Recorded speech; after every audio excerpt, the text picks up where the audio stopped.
Hello students, मैं श्री दीपचंद चौधरी महाविद्यालय ललितपुर से। आज मैं आपको होम साइंस के सेकंड सेमेस्टर में जो आपका टेक्सटाइल एंड क्लॉथिंग वाला चैप्टर है, उसमें जो आपके टेक्सटाइल टर्मिनोलॉजी है उसके बारे में मैं आपको बताऊंगी। तो सबसे पहले आपको ये जानना ज़रूरी है कि आपके BA first semester, BCom first semester और बीएससी फर्स्ट सेमेस्टर के आपके रिजल्ट आ चुके हैं। तो जिन बच्चों ने नहीं देखा है वो तुरंत अपना बुंदेलखंड यूनिवर्सिटी की साइट पर जा कर के अपना रिजल्ट देख लें। इसके अलावा आपका जुलाई माह में फिर से आपके सेकंड सेमेस्टर के एग्ज़ाम हो गए। सो आप लोग अपनी तैयारी शुरू कर दें। तो जिसमें कि आपका सेकंड सेमेस्टर में आपके जो पेपर्स होंगे वो किसी भी सब्जेक्ट के हों, वो सभी आपके पेपर्स होंगे ऑब्जेक्टिव टाइप्स के, जिसमें आपके 50 ऑब्जेक्टिव क्वेश्चन पूछे जाएंगे, जिनमें से आपको 35 क्वेश्चन आपको हल करने होंगे। तो ये तो आपकी बेसिक जानकारी हो गई कि आपके एग्ज़ाम कब है, रिजल्ट आपका आ चुका है और कैसा आपका पेपर होगा। तो अब टेक्सटाइल टर्मिनोलॉजी के ऊपर मैंने कुछ और वीडियोस भी बनाए थे जो कि मैंने अपलोड किए थे, आपके ग्रुप में भी मैंने डाले थे। सो आप लोग सभी लोग देख लें उसको, क्योंकि ऑब्जेक्टिव आपका पेपर होगा तो आपके पढ़ने का तरीका भी थोड़ा सा डिफरेंट होगा।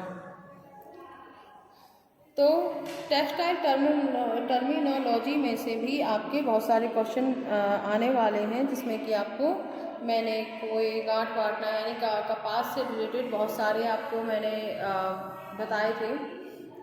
तो अब मैं आपको आज बताने वाली हूँ कि जैसे कि एक होता है आपका टेंटरिंग। तो टेंटरिंग होता क्या है?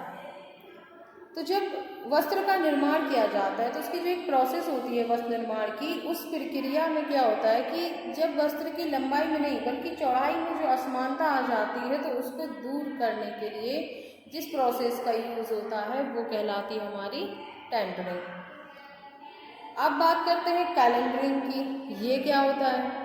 तो जब वस्त्र क्या होता है, जब हमारा बनता है उस टाइम बहुत ही ज़्यादा खुरदुरा हो जाता है, तो उसको चिकना करने के लिए जो परिसज्जा दी जाती है या जो फिनिशेस दी जाती है उसको हम कहते हैं कैलेंडरिंग।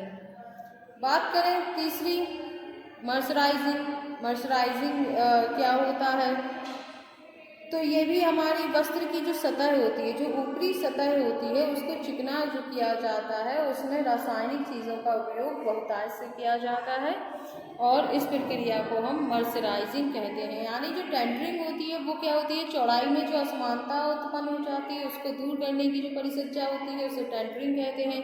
कैलेंडरिंग और मर्सराइजिंग एक जैसी होती है, लेकिन जो मर्सराइजिंग होती है वो हम केमिकल के द्वारा उसे देते हैं और कैलेंडरिंग में हम एक तरीके से स्त्री जैसा ही करते हैं।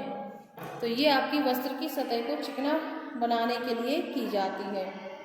अब आते हैं हमारा साइजिंग क्या होता है? तो वस्त्र की सतह पर जो अशुद्धियाँ होती हैं उन पे जो दोष उत्पन्न हो जाते हैं, वस्त्र के सतही दोषों को छिपाने के लिए जो प्रक्रिया दी जाती है वो कहलाती है साइजिंग। यानी अगर आपसे क्वेश्चन पूछा जाता है कि वस्त्र के सतही दोषों यानी सतह पर जो दोष उत्पन्न हो जाते हैं उनको छिपाने के लिए कौन सी परिसज्जा दी जाती है? तो दी जाती है हमारी साइजिंग। इसके बाद आती है मोयरिंग की। तो लहरदार नमूने अगर आपने देखे होंगे, कुछ वस्त्र ऐसे होते हैं जिनपे जो नमूने या डिज़ाइन बनी होती है वो काफ़ी लहरदार होती है। तो वो जो लहरदार डिज़ाइन बनी होती है उसको हम बोलते हैं मोयरिंग। इसके बाद बात करते हैं विरंजन की। तो विरंजन यानी ब्लीचिंग जिसको हम बोलते हैं, ये क्या कहते हैं कि जो सफ़ेद वस्त्र होते हैं, आपने देखे होंगे कुछ कपड़े सफ़ेद होते हैं तो उन पर पीलापन भी दिखाई देता है, कभी कभी वो पीले दिखाई देते हैं, सफ़ेद ज़्यादा नहीं होते हैं, उज्ज्वल नहीं दिखाई देते हैं। तो उनकी इन दोषों को दूर करने के लिए क्या करते हैं, हम उन्हें ब्लीच करते हैं।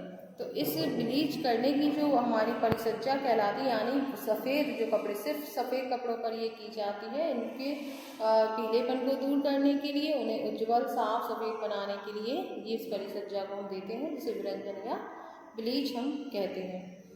इसके बाद आपका आता है एक नैपिंग होता है। तो जो नैपिंग का अर्थ होता है रुएं उठाना। तो जब वस्त्र की सतह पर देखा होगा कुछ टॉवल आती हैं और कुछ कपड़े भी ऐसे आते हैं उन पर रुएं उठे हुए आपको नज़र आते हैं। तो ये जो रुएं उठे होते हैं इस प्रक्रिया को हम बोलते हैं नैपिंग। इसके बाद आता है आपका एक इस्त्री करना। तो इसमें क्या होता है कि इस्त्री, आपने देखा होगा हम लोग जो कपड़े पहनते हैं उस पर भी हम इस्त्री करते, क्यों करते हैं? क्योंकि उससे उसमें कपड़ों में नवीनता आ जाती है, ताजगी आ जाती है। तो इसके लिए वस्त्रों पर इस्त्री की जाती है। तो क्या होता है, जो कपड़े बनते हैं उस टाइम बहुत ही वो काफ़ी गंदे, खुरदुरे, मुड़े दुड़े होते हैं, तो इनको ठीक करने के लिए इस्त्री प्रक्रिया की जाती है। फिर एक आपका आता है परिष्कृत करना। परिष्कृत करने से आपका तात्पर्य है कि वस्त्र पर अंतिम रूप से नवीनीकरण करने हेतु जो प्रोसेस की जाती है वो हमारी कहलाती है परिष्कृत करना या फिर फिनिशिंग देना। तो ये आपके जो टेक्सटाइल टर्मिनोलॉजी में आपके टेम्परिंग, कैलेंडरिंग, मर्सराइजिंग, साइजिंग, मोयरिंग, विरंजन, नैपिंग, इस्त्री करना, परिष्कृत करना, ये क्या होता है ये आज आप लोग जान चुके हैं। क्योंकि ये ऐसे ही पूछे जाएंगे कि विरंजन से आप क्या समझते हैं। उन्होंने 4 ऑप्शन दे दिए, तो आप बता सकते हो कि विरंजन क्या होता है। सफ़ेद कपड़ों पर जो है ताजगी लाने के लिए दी जाती है। अगर आपसे पूछा जाए नैपिंग क्या होता है तो आप बता देंगे कि रोएं उठाने को हम नैपिंग बोलते हैं। टेम्परिंग पूछा जाए, कैलेंडरिंग पूछा जाए, अब अगर आपसे कुछ भी पूछा जाता है इन शब्दों से रिलेटेड तो आप जानते हैं और आप